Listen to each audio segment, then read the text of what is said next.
Fala pessoal, Rian aqui, vamos continuar com a nossa série de fundamentos de aprendizado de máquina. Vamos falar nesse vídeo, vamos começar a falar sobre o tipo de aprendizado supervisionado, né? A gente já viu que existem diversos tipos de aprendizado supervisionado, falamos nos vídeos anteriores, né? Lembrando que isso aqui é uma série, é necessário que você assista os vídeos de forma sequencial para que o conhecimento ele seja consolidado de uma forma mais eficiente. E aqui nesse vídeo a gente vai tratar um pouco mais especificamente do aprendizado supervisionado. Vamos começar nesse vídeo aqui. Então, a primeira coisa que a gente vai fazer é recapitular essa definição que a gente já está cansado de ver, né? Já vimos algumas vezes. Então é dito que o programa no computador ele aprende de uma experiência E em relação ao tipo de tarefa T e a mensuração de performance P, se a sua performance na tarefa T, como mensurada em P, melhora E, que é a experiência. Então, essa é a nossa definição que a gente está trabalhando. Esse fluxo a gente também já viu e a gente vai perceber aqui que aqui a gente tem os dados de entrada, né? Aí ele separa aqui, ele diz que os dados de entrada são essa parte e a gente tem os rótulos desses dados de entrada. Basicamente isso aqui é aquilo que a gente chama de vetor X e aqui o vetor Y, né? Que seriam os rótulos ou as classes ou os valores que a gente está tentando prever, certo? E aqui são os dados de entrada que a gente vai tentar achar uma relação com essas classes. Então, isso é entregue a um algoritmo de machine learning, ele vai fazer uma mágica acontecer lá, né? A gente vai, a partir desse vídeo, abrir esse capô, né? Entender o que está acontecendo nessa nuvem aqui, e ele vai gerar um modelo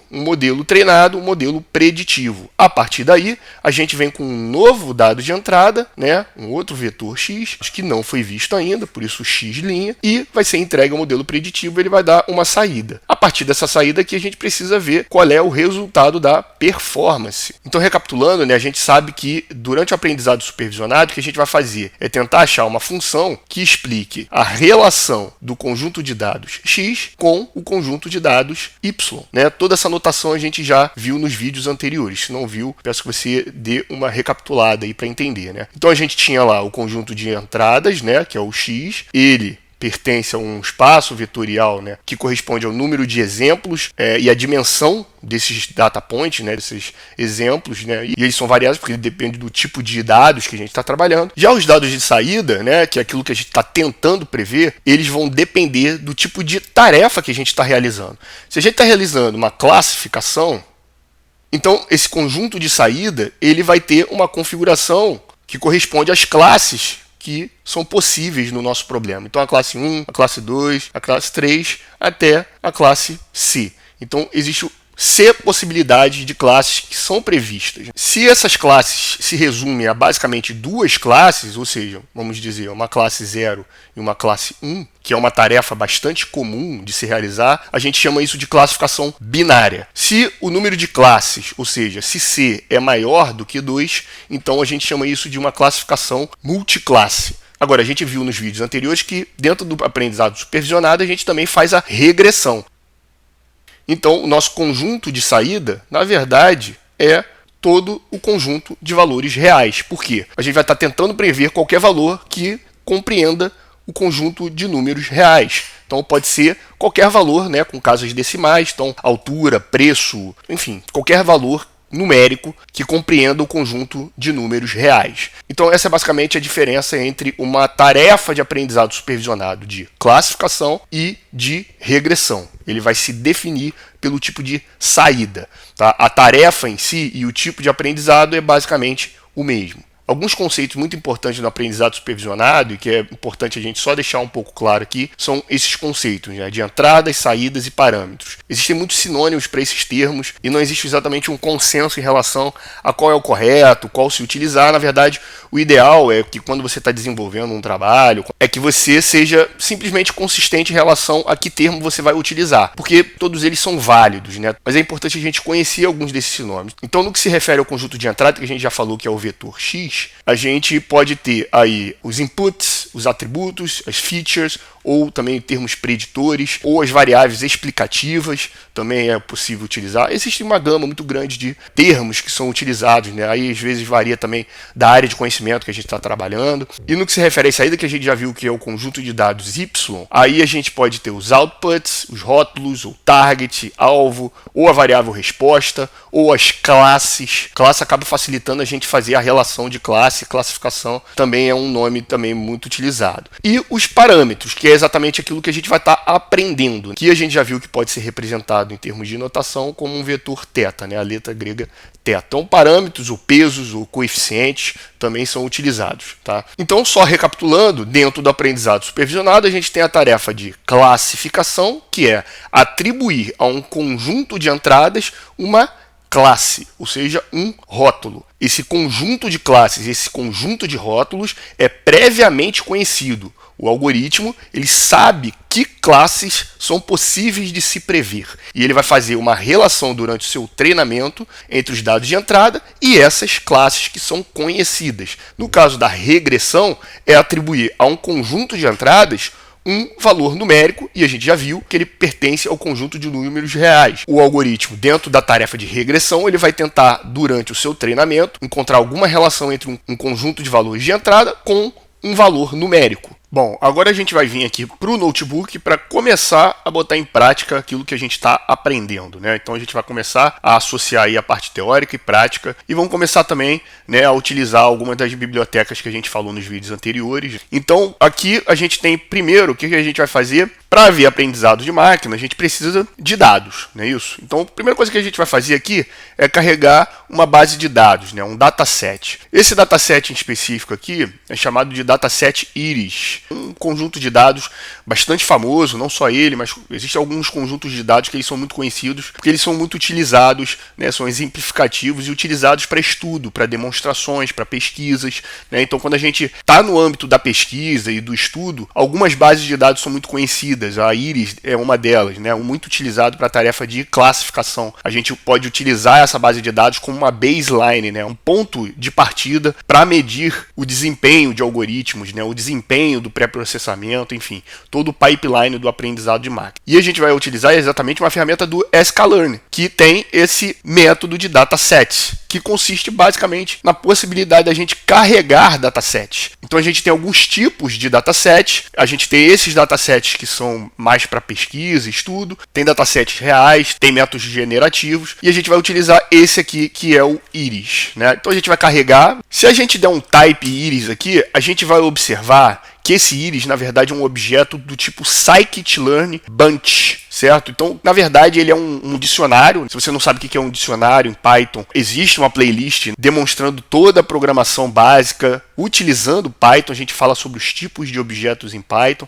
E aqui a gente tem basicamente um dicionário, mas o tipo dos dados, ele é do tipo bunch. Por quê? Porque quando a gente puxa aqui esses dados, olha só, a gente vai puxar as chaves desse dicionário, né? Então, a gente tem aqui dados, o target, né, a nossa variável target, a gente já falou disso lá, né, as entradas, saídas, frame, target names, ou seja, o nome dos atributos, uma descrição. Então vamos dar uma olhada aqui, porque a gente tem esse atributo interessante aqui, que é a descrição.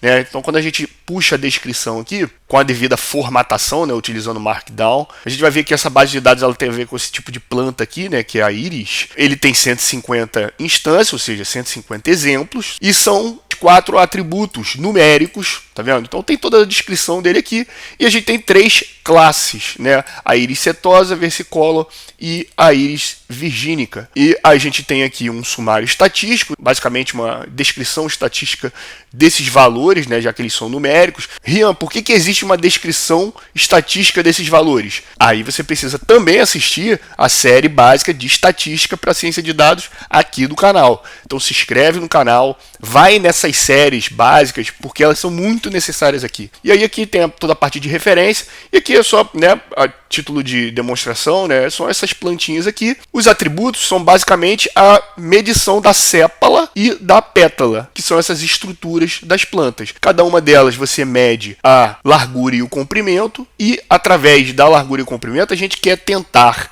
fazer com que um algoritmo de aprendizado de máquina consiga prever qual é a espécie só por essas medições. Então vamos dar uma olhada nos dados aqui, né?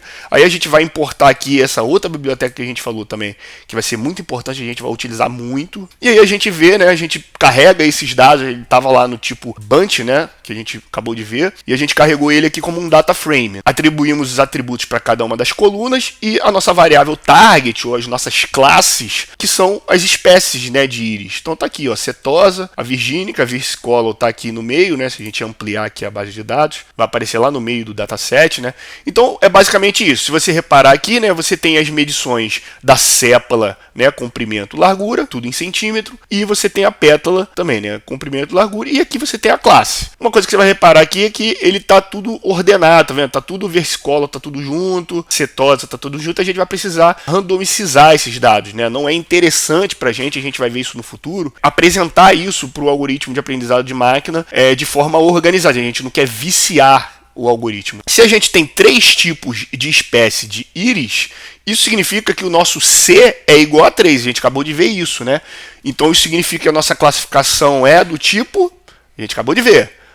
É isso mesmo, é uma classificação multiclasse. Então aqui está na prática, né? Se a gente puxar aqui, ó, o target, que é a nossa variável resposta, ela está convertida em números. Tá bom? Por quê? Porque o algoritmo de aprendizado de máquina, ele é a linguagem de programação. E ele não entende palavra, ele não vai entender setosa, virgínica, versicolor. Ele vai entender números. Então o que a gente faz é converter o nome dessas classes para valores numéricos. Então, quando a gente faz o target names, o que é o target names? É o nome das classes. É a setosa, a versicolor e a virgínica. Se a gente fizer o tamanho disso aqui, é o nosso C, 3. Por isso que o nosso C, ou seja, aquela dimensão dos dados de saída, é igual a 3. E, portanto, uma classificação multiclasse. Então, vamos começar a trabalhar, né? A gente quer entregar esses dados para um algoritmo de aprendizado de máquina. Aqui é uma tarefa de classificação. Espero que tenha ficado claro, né? A gente tem 3 classes e a gente quer, por meio da mensuração das pétalas e das sépalas dessas plantas, poder prever de forma automática, utilizando linguagem de programação, utilizando tecnologia de inteligência artificial, para prever qual é a espécie. Então a gente vai importar aqui, né, algumas das bibliotecas que a gente vai utilizar. Primeiro é o Train Test Split, que é basicamente você dividir os dados entre treino e teste. A gente já deu uma olhada sobre isso no pipeline, né, de aprendizado de máquina. Isso aqui é muito importante. Uma coisa importante é que esse método do scikit-learn, ele automaticamente implementa a randomização dos dados, que foi aquilo que a gente acabou de ver, né? As classes, elas estão todas alinhadinhas, uma atrás do outro, a gente precisa randomizar, e esse método aqui já faz isso por você. Isso é muito interessante. A gente vai utilizar uma regressão logística. Então a gente está carregando aqui, né, lá dos modelos lineares do scikit-learn, uma regressão logística, e a gente também vai dar uma olhadinha, né, utilizando um data frame para ver os resultados. Então o que a gente vai fazer? Primeiro a gente vai dividir esses dados, né, nos conjuntos de entrada, olha aqui o x, olha o vetor x aqui, ó, e saída, olha o vetor y aqui, treino e teste, respectivamente. Então a gente tem os dados de entrada aqui, né, o conjunto de dados de entrada é o nosso target. O random state aqui é porque quando você atribui um valor de random state é para garantir a replicabilidade desses resultados, porque como você vai ter um fator de randomicidade, se você não setar um valor específico, toda vez que você rodar esse código, ele pode te dar um valor diferente devido à randomicidade desse método. Em seguida, a gente vai instanciar o algoritmo, tá aqui. A gente vai treinar o algoritmo. Então, essa é a fase de treinamento, que aqui é feito pelo método fit, né? Que é exatamente isso. Fit é ajustar os dados entre x e y. E a gente faz isso, obviamente, com os dados de treinamento. Em seguida, o que a gente vai ter? A gente vai ter um modelo ajustado ou, em outras palavras, um modelo treinado. Aí a gente pode aplicar o predict, ou seja, a gente pode fazer a previsão e a gente vai ter os valores de previsão. A gente vai comparar os valores reais e os valores de previsão. Quando a gente rodar essa célula, na verdade ele vai estar nos dando aqui 2 saídas, tá? Eu deixei isso aqui de propósito porque, como isso aqui é programação, sempre tem algum problema na execução do código e é bom a gente ter familiaridade com esse tipo de coisa aqui do scikit-learn, principalmente, né? Não só da parte de programação, mas aqui utilizando essa biblioteca específica. Olha o que ele está apontando aqui, ó. O número de iterações alcançou o limite. O que isso significa? Ele está falando que o solver, ou seja, o otimizador, ele falhou em convergir. Então a gente viu, né, nos vídeos anteriores, se você não viu, tem que acompanhar, por isso que é importante acompanhar os vídeos de forma sequencial, que existem os métodos iterativos de otimização, para a gente encontrar os melhores parâmetros. A regressão logística utiliza esse método iterativo. E o que ele está dizendo aqui é que ele utilizou o máximo de iterações definidas de padrão, né, para esse algoritmo, e ele não conseguiu convergir, ele não atingiu nenhum dos critérios mínimos definidos como padrão para convergir. A gente pode contornar essa situação ou mudando os critérios para convergência, ou simplesmente, aqui no caso, como ele bateu o número máximos de interações, a gente pode simplesmente aumentar o número de iterações. E aí a gente vai no hiperparâmetro max iter, que é exatamente isso, é o máximo de iterações. E a gente pode fazer 100 mil iterações. Então, agora significa que o nosso algoritmo convergiu, ele conseguiu encontrar os melhores parâmetros. Então vamos dar uma olhada aqui, o que significa esse data frame aqui? Na coluna previsões é aquilo que o algoritmo, a partir do modelo treinado com os melhores parâmetros, conseguiu prever. E na coluna real é o valor real utilizado para a gente medir o desempenho desse algoritmo. E você vai ver que ele foi muito bom. Você vai ver que praticamente em todas as linhas aqui, ele previu a mesma coisa, né? Nem sei se teve alguma coisa de divergência aqui. Se não teve, é 100% de acurácia, não é isso? Deu uma inconsistência aqui, ó, tá vendo? Ó, ele previu a classe 2, mas na verdade era a classe 1. Então, ou seja, ele teve alguns erros sim. Agora, concorda comigo que dependendo da base de dados, a gente não vai poder ficar olhando assim, né, um por um. Então a gente vai precisar de uma medida de desempenho. A gente vai falar sobre isso futuramente nos vídeos, porque isso aqui precisa ser tratado de uma forma com bastante cuidado, mas aqui a gente vai demonstrar em forma de acurácia. Então, quando a gente mede a acurácia do modelo que a gente acabou de treinar, a gente obteve uma acurácia de 97%. Então, a gente utilizou um modelo bastante simples, linear, né, uma regressão logística, e a acurácia foi de 97,37%. Outra coisa que eu quero mostrar rapidamente para vocês aqui, porque a gente vai entrar um pouco mais de detalhes futuramente, é que a gente pode implementar isso utilizando esse método aqui também do scikit-learn, que é do pipeline. O que o pipeline faz? Ele implementa uma concatenação de diversas tarefas exatamente do pipeline de aprendizado de máquina. Então você pode colocar lá a parte de pré-processamento, que a gente vai ver nos vídeos posteriores, e lá no final a gente coloca o algoritmo, né, o modelo sendo treinado e prevendo resultados. Então é basicamente você fazer aquilo que a gente acabou de fazer, só que você pode concatenar diversas fases desse pipeline, desse fluxo do aprendizado de máquina num método só. Além disso, a gente vai aproveitar para mostrar também esse método de geração de dataset, que faz parte também lá da ferramenta que a gente comentou, que é o dataset, né? O Scalane Dataset. Ele também tem os métodos gerativos de dataset. Então aqui a gente consegue gerar artificialmente, a partir de uma distribuição estatística, dados artificiais para fazer aqui, no caso, uma classificação. Então quando você resolve aqui, você vai observar que a nossa acurácia foi para 92%, né? Tá? Então essa é uma forma alternativa de implementar esse trabalho que a gente fez anteriormente, com a diferença que aqui a gente fez um pré-processamento, né? A gente vai conversar sobre isso, mas aqui basicamente a gente fez uma padronização dos dados antes de entregar os dados para o algoritmo. A gente fez uma alteração dos dados para tentar otimizar a forma com que esse algoritmo aprende. Bom, a gente fez uma classificação. Vamos fazer agora uma regressão. É a segunda tarefa que a gente observou aí do aprendizado supervisionado, não é isso? Então, na regressão, a gente vai carregar aqui o dado de diabetes, né? Também está lá disponível no dataset do scikit-learn. Aqui a gente também tem as chaves desse dataset. A gente pode também dar uma olhada na descrição. Recomendo que você dê uma lida aqui. Esse dataset, ele basicamente é o seguinte: você tem uma baseline ali de diversos exames que foram feitos em diversos pacientes e depois, um ano depois, foi mensurado o açúcar no sangue desses pacientes. Como essa mensuração ele é um valor contínuo, um valor, portanto, do conjunto dos números reais, aqui a gente está diante de uma tarefa de regressão. Então, portanto, a gente vai implementar exatamente essa tarefa.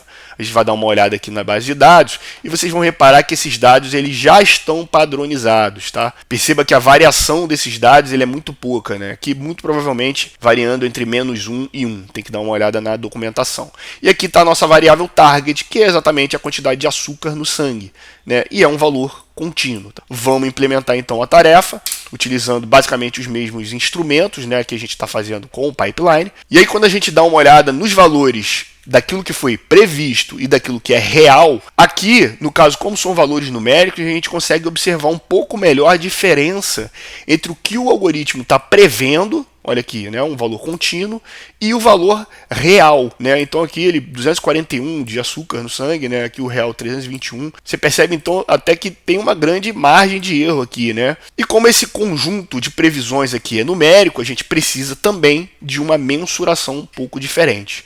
Aqui no caso, a gente vai utilizar o erro médio absoluto percentual. Vamos falar sobre ele nos vídeos futuros, mas basicamente aqui o que a gente está medindo é que o erro médio absoluto, ou seja, de forma geral de todos os resultados que foram previstos, é equivalente a 37,96%, quase 38% de erro. Agora, 37, quase 38% é um erro muito grande para essa tarefa? Bom, aí é o especialista na área que tem que dizer, né? A gente pode sim, com certeza, e vamos estudar isso, utilizar todas as ferramentas possíveis para que os nossos algoritmos consigam reduzir esse erro. Se isso é um valor ideal para o campo de conhecimento específico, aí é o especialista que tem que dizer. Então, para esse vídeo foi isso. A gente fez uma introdução sobre aprendizado supervisionado, vimos alguns casos práticos, né, como implementar isso na prática, utilizando algumas ferramentas, dentre elas, principalmente o Scikit-learn. No próximo vídeo a gente vai continuar se aprofundando.